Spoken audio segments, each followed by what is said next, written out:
Assalamualaikum warahmatullahi wabarakatuh. Alhamdulillah, puja dan puji kita kehadirat Sang Pencipta Allah, Sang Raja satu-satunya yang telah menciptakan semua langit, semua bumi, atau semua yang berada di antara keduanya, dan tidak ada sekutu baginya dalam setiap kegiatannya. Dia dengan kemahamurahannya telah menggantungkan segala kebutuhan kita untuk roda kehidupan di muka bumi ini dengan kalimat sederhana namun penuh dengan berkah, Alhamdulillah. Maka sering-seringlah mengucapkan kalimat ini. Selanjutnya kita panjatkan salam hormat kita kepada manusia yang telah dipilih oleh Sang Pencipta untuk dijadikan sebagai suri tauladan, diciplak hidupnya, cara makannya, minumnya, berpakaian, bersosial, rumah tangga, berekonomi, berpolitik, dalam segala hal. Dan beruntunglah orang-orang yang telah menjadikan manusia terbaik ini sebagai suri tauladannya, karena dia pasti mendapatkan kebahagiaan sebagaimana manusia ini telah melewati masa hidupnya dan terkenang sejarahnya penuh dengan kebahagiaan, kemenangan, ketentraman. Maka sangat wajar kalau kita selalu mengucapkan salam hormat kepada manusia terbaik ini dengan penuh rasa cinta, penuh penghormatan, karena memang Sang Pencipta sendiri bersama malaikatnya mengucapkan salam hormat dan dijadikan ibadah untuk kita semua. Maka selalulah mengucapkan salawat dan taslim kepada Nabi besar Muhammad sallallahu alaihi wasallam. Pertama-tama tentu saya mohon maaf ikhwan dan akhwat sekalian karena terlambat. Subhanallah, tadi luar biasa macetnya. Dan sebenarnya macetnya lebih dekat dengan masjid kita ini. Tapi qadarallahu ma syaa fa'al, ini sudah ditakdirkan seperti itu. Tapi menunggunya teman-teman sekalian di majelis ini tetap dicatat pahala oleh Allah Subhanahu wa taala. Melanjutkan bahasan dosa-dosa besar kita, dan terakhir kita membahas dosa besar ke-54, masalah budak yang melarikan diri dari tuannya dan yang semisalnya. Dan malam ini kita akan membahas dosa besar ke-55, masalah menyembelih untuk selain Allah seperti mengatakan dengan nama tuanku Syekh. Teman-teman sekalian, ibadah yang telah Allah Subhanahu wa taala tentukan bagi orang-orang beriman sangat beragam dan variatif sekali, serta dimudahkan bagi orang yang mau melakukannya. Dan itemnya banyak, sebagaimana saya katakan tadi, ada sholat, ada puasa, ada haji, ada umrah. Ada hal-hal yang wajib diikuti dengan sunnahnya, seperti misalnya zakat diikuti dengan sedekah, sholat wajib diikuti dengan sholat sunnah. Kemudian juga ada yang merupakan puasa Ramadan diikuti dengan puasa sunnah, kemudian haji diikuti dengan umrah. Ini sudah langka, itu adalah fondasi dasar rukun Islam. Ada ibadah-ibadah yang tidak masuk dalam rukun Islam, tetapi dia juga hal yang sangat ditekankan. Seperti misalnya masuk dalamnya adalah menyembelih. Dan menyembelih ini ibadah yang sangat ditekankan di dalam agama Islam. Kita tahu Al-Quran menceritakan tentang bagaimana Ibrahim alaihissalam akan menyembelih anaknya Ismail alaihissalam. Dan karena mimpi yang dilihat itu dan menyembelih anaknya Ismail alaihi wassalam, Ibrahim akhirnya mempercayai mimpi, karena memang mimpi semua nabi pasti benar. Lalu Allah jadikan sebagai sebuah ibadah, rangkaian daripada ibadah haji. Kita tahu ada kurban di ibadah haji, ada hadyu. Hadyu adalah hewan yang disembelih untuk Allah Subhanahu wa taala di ibadah haji atau di ibadah umrah. Kemudian juga menjadi hukum tersendiri bagi orang yang tidak sedang haji di Idul Adha dan hari-hari tasyrik, mereka juga menyembelih. Juga termasuk bagian daripada ibadah menyembelih. Kita tahu ada akikah buat anak muslim yang baru lahir, diakikahkan, disembelihkan, ya.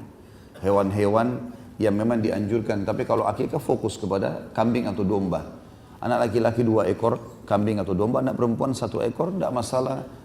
Hewannya itu jantan atau betina, yang penting sudah mencapai umur 1 tahun dan tidak cacat. Kita tahu juga selain Idul Adha, selain akikah, ada juga sembelihan secara umum. Misal seseorang menyembelih niatnya untuk menghormati tamunya misalnya, atau dia sebagai tanda syukur kepada Allah Subhanahu wa taala, dia menyembelih lalu dagingnya dibagikan umumnya kepada orang-orang miskin atau orang membutuhkan. Maka ini juga ibadah. Ini juga adalah bagian daripada ibadah. Dan Allah Subhanahu wa taala menyebutkan kata-kata sembelih dalam Al-Qur'an. A'udzubillahi minasyaitonirrajim, fasholli lirabbika wanhar. Selalulah salat hai Muhammad. Makna lebih tepatnya ayat ini, salatlah Idul Adha dan berkurbanlah setelahnya.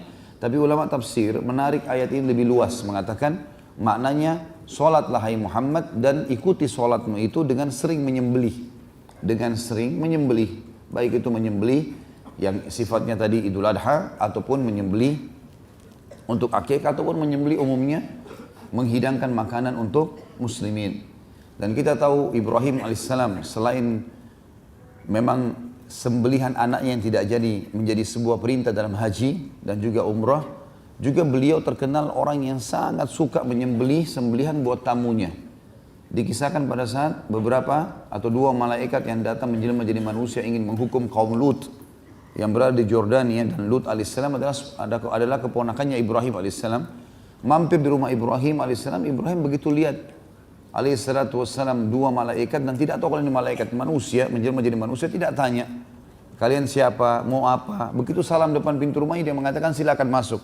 Belum ngobrol, belum diceritakan apa maksud tujuan datang, Ibrahim alaihissalam masuk ke dalam rumahnya.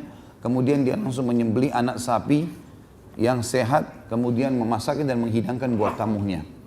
Jadi ada penyebutan sembelihan-sembelihan di dalam Al-Quran, dan ini bagian daripada perintah agama kita. Sembelihan di Idul Adha boleh jenis tiga hewan, menyembelih kambing dan domba yang paling afdal, sebab Nabi SAW sendiri mempraktikkan itu. Kemudian datang setelahnya unta dan sapi. Khusus kambing lebih afdal, kalau unta dan sapi lebih afdal seseorang sendirian. Tapi pada saat seseorang itu tidak mampu, maka dia boleh partisipasi seperti satu ekor kambing boleh. Kalau orang tidak mampu, kepala keluarga yang menyembelih dengan dia niatkan untuk keluarganya. Kalau sapi dan unta boleh sampai 7 orang yang ikut partisipasi di hewan tersebut. Kalau ada akikah, ini wajib, sifatnya tidak bisa diganti hewan lain, dia hanya boleh kambing atau domba, dan syaratnya juga ada sebagaimana tadi, syarat sebenarnya masuk di Idul Adha, tidak boleh cacat dan 1 tahun. Dari semua hewan atau jenis hewan yang dilakukan di Idul Kurban ini, juga termasuk kalau kita mau menyembelih umumnya untuk tamu, yang paling afdal dan besar pahalanya kalau diniatkan karena Allah adalah kambing dan domba. Dan bagi teman-teman yang belum terbiasa mengkonsumsi daging hewan ini, maka dianjurkan untuk mengkonsumsinya. Karena memang ini adalah sunnah Nabi SAW. Banyak dalilnya, di antaranya dalam hadis Bukhari dikatakan Nabi SAW sangat gemar memakan paha kambing. Dan itu menjadi makanan favorit beliau SAW. Sampai di perang Khaybar, beliau diracuni oleh orang Yahudi, karena mereka tahu Nabi SAW gemar sekali paha kambing, maka mereka meletakkan racun di paha kambing itu. Dan di nampan-nampan yang dihidangkan untuk para sahabat yang menang pada saat itu dalam peperangan, tidak diletakkan paha kambing kecuali 1 nampan. Mereka tahu ini akan dihidangkan untuk baginda Nabi SAW, karena para sahabat tahu ini favoritnya Nabi. Maka di situ diracuni. Juga Umar bin Khattab mengatakan dalam hadis Bukhari Muslim, saya pernah masuk ke rumah Nabi SAW, saya temukan beliau sedang memegang paha kambing, tulangnya sambil memakan dagingnya. Dan ini berarti kalau orang makan kambing dengan niat Nabi SAW, karena itu makanan favorit Nabi SAW, dapat pahala. Kita tahu juga ada Idul Adha, tetap lebih afdal kambing dan domba, karena Nabi SAW melakukan kambing dan domba. Dan semua riwayat tentang masalah kurban, dari sekian puluh hadis itu mayoritasnya 90% menyebutkan tentang masalah kambing dan domba ini. Kemudian juga kita tahu dalam akikah mutlak, tidak bisa diganti hewan lain. Baik, menyembelih ini hanya untuk Allah. Kalau diniatkan untuk Allah, maka akan mendapatkan pahala. Kapan dialihkan kepada selain Allah, teman-teman sekalian, hukumnya menjadi haram. Karena dia ibadah. Semua ibadah yang dialihkan kepada selain Allah, maka hukumnya haram, berdosa. Contoh misalnya ada orang menyembelih buat kuburan. Dia datang ke kuburan, dianggap ini kuburan syekh, atau seorang kiai, atau seorang wali Allah. Kemudian dia menyembelih di kuburan tersebut untuk si syekh itu. Ini tidak pernah Nabi SAW lakukan. Nabi SAW tidak pernah suruh sahabat mencari kuburan para nabi-nabi dan menunjukkan mereka lalu mengatakan sembelihlah di sana. Atau tidak pernah Nabi SAW menyuruh para sahabat datangi kuburannya para syuhada Badr yang jelas-jelas dijamin masuk surga, sembelih di kuburannya mereka. Atau Uhud yang sangat dekat, ada Hamzah radhiyallahu anhu. Tidak ada satu riwayat pun menjelaskan kepada kita kalau Nabi SAW pernah suruh mereka datang sembelih di kuburan syuhada Uhud misalnya. Dan begitu juga semua sahabat. Dan tidak pernah ada satupun riwayat didungkil kepada kita kalau pernah ada sahabat menyembelih di kuburan Nabi Muhammad SAW. Kalau itu tidak pernah, bagaimana dengan orang-orang yang datang sekarang? Apakah mereka lebih baik daripada Nabi dan para sahabat? Tentu tidak mungkin. Jadi tidak ada sembelih untuk kuburan ini. Enggak ada sembelih untuk kuburan. Ini contoh pengalihannya. Pengalihan yang lain kadang-kadang dianggap menyembelih kambing ini teman-teman sekalian dan hewan ini itu untuk menolak bala tertentu, musibah tertentu. Seperti pernah saya berbicara dengan seorang pengusaha kayu di kota Makassar. Pada saat saya jelaskan masalah menyembelih selain daripada Allah ini diharamkan dan dosa besar, maka dia bilang, Ustaz di sini di kota Makassar ini, dia bilang sama saya pada saat itu kalau kapal mau diturunkan, kapal baru ya, di lautan, biasanya dianjurkan untuk menyembelih kambing. Tapi sembelih kambing ini disembelih, tidak dimakan, dagingnya dilempar, setelah ditumpahkan darahnya dilempar ke lautan. Saya bilang untuk apa? Ya supaya kapalnya nggak diganggu sama penjaga laut. Nah, ini syirik kepada Allah ini. Gimana caranya? Nggak boleh ini. Kalau dia sebagai tanda syukur kepada Allah, dia sembelih hewan dengan nama Allah, niatkan karena Allah sebagai tanda syukur kepada Allah, kemudian dia membagikan kepada orang miskin, itu boleh. Tapi dia sembelih dilempar ke lautan, ini nggak boleh sama sekali. Dan saya lihat ini banyak sekali terjadi di Indonesia. Pada saat beberapa wilayah nelayan, mereka sudah lama nggak turun ke lautan untuk mengambil ikan. Sebelum mereka memulai lagi aktivitas setelah liburan, misalnya Ramadan, Idul Fitri, nanti mereka akan lempar sesajen ke lautan. Makanan-makanan segala macam, ritual diikuti, kemudian ditaruh di lautan dengan alasan supaya mereka selamat. Ini nggak pernah ada sunnah dari Rasulullah SAW, nggak ada semua ini. Kalau makanan itu kita berikan kepada fakir miskin, maka jauh lebih bermanfaat. Dan ini pengalihan sembelihan seperti ini hukumnya diharamkan dalam agama Islam. Tidak boleh. Hukumnya bisa masuk kepada syirik. Jadi sekali lagi dia bisa menjadi ibadah, dia juga bisa menjadi perbuatan yang diharamkan. Dan Imam Az-Zahabi rahimahullah mengangkat dosa besar ke-55 ini adalah menyembelih untuk selain Allah. Jadi maksudnya di sini walaupun dia pakai nama Allah, biar dia baca bismillah, tapi dia niatkan untuk kuburan atau dia niatkan untuk lautan, tidak bisa. Tetap nggak diterima ini. Ya. Diangkat firman Allah Subhanahu wa taala dalam surah Al-An'am 121, dan dalil ini diangkat oleh Imam Az-Zahabi rahimahullah dengan tujuan agar menjelaskan kepada kita kalau ada ditemukan sembelihan seperti ini sudah dimasak atau belum dimasak, kalau diniatkan kepada selain Allah untuk kuburan, untuk pohon keramat, untuk lautan, untuk api, untuk matahari, untuk hutan, apalah segala macam, untuk gua, ini semua tidak boleh dimakan.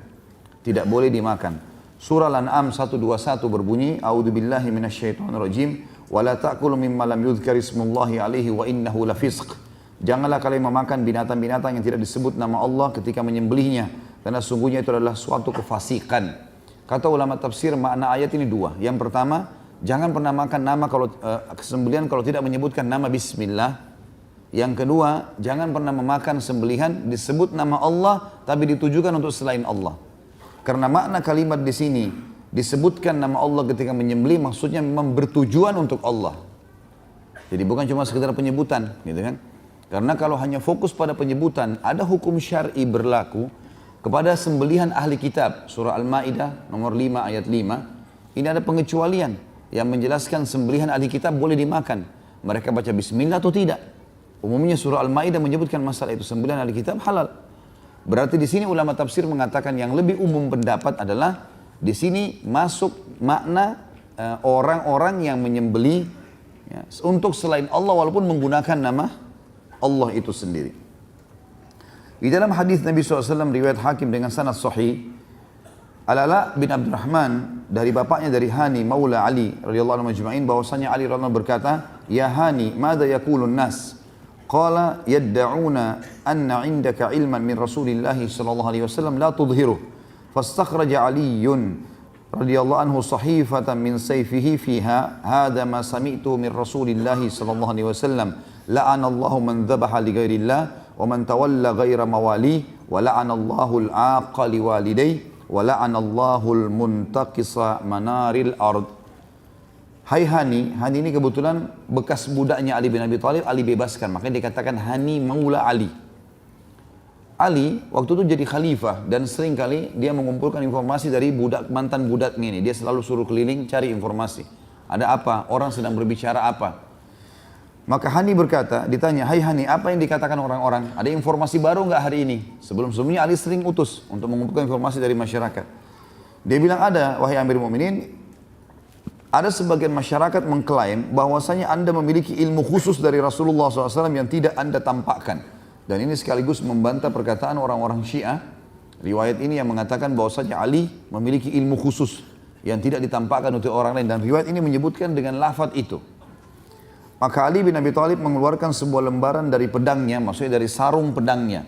Beliau meletakkan di situ ada lembaran dan ada tulisannya, dan beliau berkata, inilah yang saya pernah dengar dari Rasulullah sallallahu alaihi wasallam. Isinya adalah Allah melaknat orang yang menyembelih untuk selain Allah, orang yang berwala kepada yang bukan tuannya, maksudnya budak yang dibebasin, misalnya tadi Hani dibebasin oleh Ali bin Abi Thalib, maka dia katakan Hani maula Ali.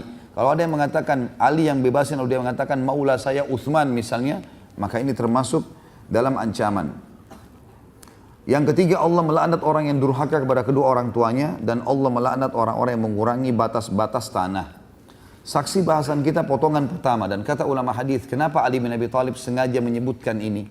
Yang saya dengar dari Rasulullah SAW dalam riwayat lain mirip seperti ini berbunyi, yang saya dengar dari Rasulullah SAW hanya ini saja. Lalu dia keluarkan dari dalam sarung pedangnya, itu berisi gigi-gigi unta.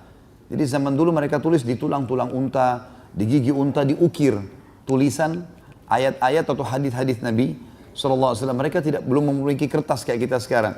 Maka adanya di pelapa-pelapa kurma, adanya di tulang-tulang unta, adanya di gigi-gigi unta. Maka yang ditarik adalah gigi-gigi unta yang sudah dikikir ya, ditulis tulisan di atasnya.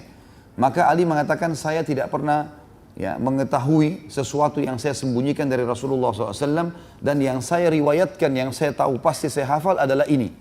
Isinya adalah Allah melaknat orang yang menyembelih selain daripada Allah. Sengaja Ali bin Abi Thalib menyebutkan ini poin pertama, dan ini memang hadis dari Nabi SAW, karena ternyata orang-orang yang mengklaim Ali punya ilmu, mereka mulai menyebarkan berita bahwasanya Ali layak untuk disembelih, disembelihkan hewan untuknya, gitu kan. Jadi boleh orang menyembelih atas nama Ali, gitu kan. Maka Ali sengaja mengeluarkan hadis ini. Padahal sebenarnya kata ulama hadis, ada hadis-hadis yang lain yang diriwayatkan oleh Ali radhiyallahu anhu. Kemudian potongan yang kedua dikatakan al-wala kepada selain tuannya juga Allah melaknat. Makna laknat adalah diangkat berkah hidupnya.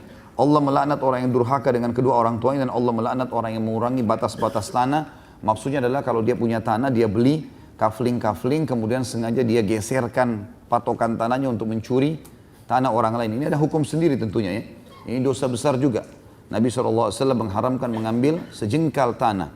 Kata Nabi SAW, siapa yang mengambil sejengkal tanah haram, maka dia akan dibebankan dengan tanah itu 7 lapis ke dalam tanah di pundaknya pada hari kiamat. Hadis ini sahih riwayat Imam Hakim, dan hadis yang terakhir dalam bab kita adalah hadis yang diriwayatkan Imam Ahmad dalam musnadnya yang berbunyi kata Nabi SAW, la'anallahu man dzabaha li ghairillah. Allah melaknat orang-orang yang menyembelih untuk selain Allah. Dan makna selain daripada Allah, walaupun menyebutkan nama Allah tadi, tapi kalau dialihkan kepada makhluk ya, untuk kuburan, untuk pohon, untuk lautan dan seterusnya, maka masuk dalam masalah ini. Dilaknat artinya diangkat berkah hidupnya. Allahu a'lam. Insya Allah kita akan lanjutkan pertemuan akan datang nanti dengan dosa besar 5-6, masalah berubah patok-patok tanah. Dan kita fokus pada malam ini membahas masalah menyembelih selain daripada Allah. Dan seperti biasa pertanyaan ditulis insya Allah sesuai dengan tema, dan kita jawab setelah sholat ba'diyah isya. Subhanakallahumma bihamdika, asyhadu an la ilaha illa anta astaghfiruka wa atubu ilaik. Wassalamualaikum warahmatullahi wabarakatuh.